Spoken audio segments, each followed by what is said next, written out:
What to do, everybody? This is your boy Shaper Speaks, man, and it's a flash warning, guys. You already know how it is.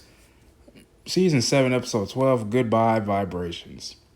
And I gotta say, man, this is really sad to see Carlos Valdez leave the Flash show, but you know what? He's left behind a mark. And you know what? We got other characters too, that other storylines that we can actually, look into, you know what I'm saying?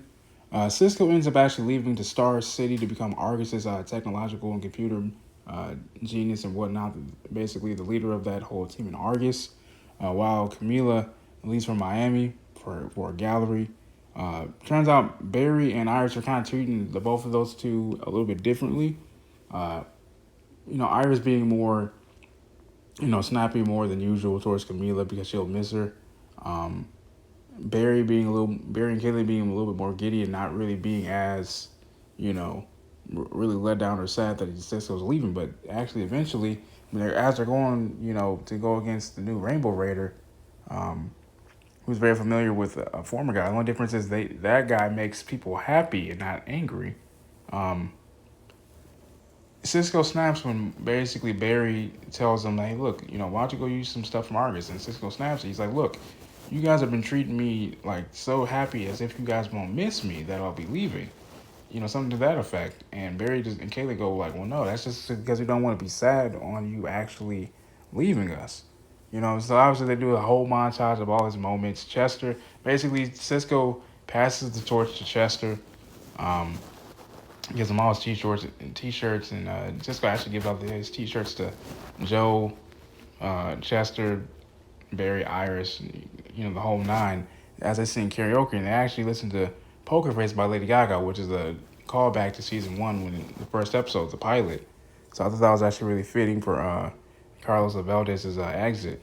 Not to mention the enemies they fought today. There was this metahuman that literally was able to, make people.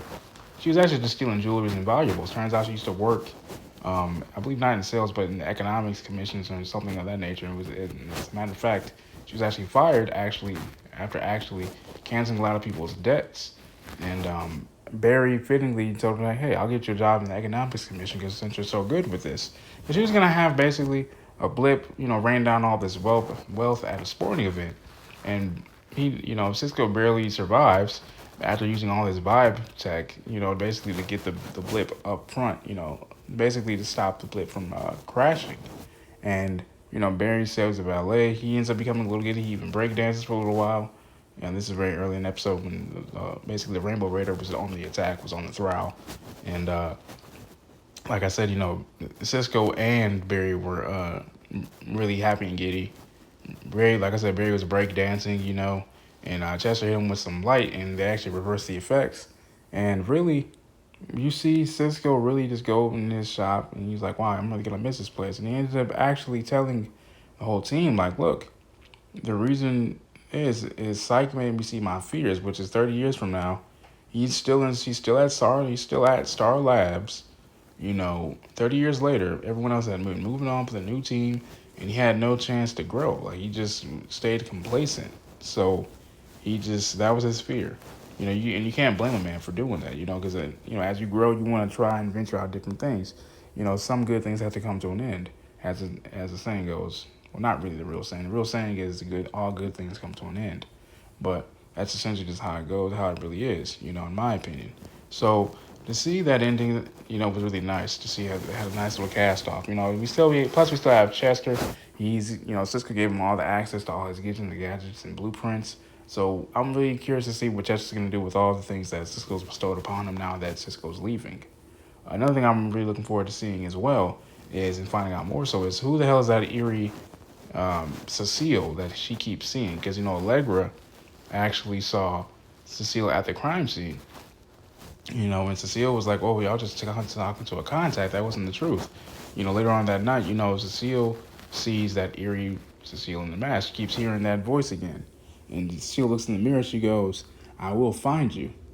So it makes you feel like maybe that's Cecile's childhood terror or, turmoil or whatever you want to call it. Whoever this is, I'm thinking that, being that, Cecile's an empath and so forth, This must be the underdeveloped aspect of her empathic abilities, or something of that effect. To that effect, if you know what I'm saying, put it down in the comments below, man. As always, this is your boy Shaver Speaks. I hope you guys really enjoyed the video. Thank you for watching. Let me know what you guys think about this episode. Are you guys sad to see Carlos Valdez leave? What are you guys' favorite moments? With him being on the Flash so far. Do you guys think he'll come back? Let your boy know in the comments below. As always, I love y'all, man. Peace and love. Make sure you guys hit the like button, hit the subscribe button. I'm out.